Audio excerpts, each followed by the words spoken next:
Entendeu, Júlio? Então aqui é essa situação aqui, ó.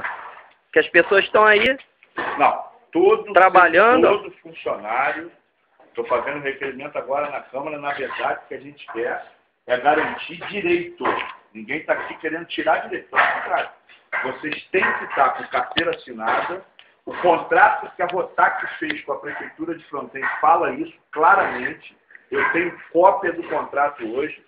Eu recebi uma denúncia de que vocês não têm carteira assinada, de que tem pagamento atrasado, de que vocês não têm o equipamento de segurança necessário.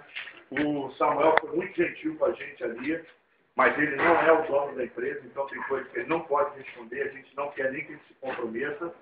Mas eu quero deixar muito claro o seguinte: enquanto vereador, eu vim aqui para fiscalizar o que é meu dever.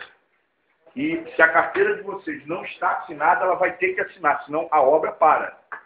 Entendeu? E a gente não quer que ninguém pare, que ninguém deixe de trabalhar, que ninguém deixe de sustentar com a família. Agora, com dignidade. A gente quer que vocês tenham dignidade.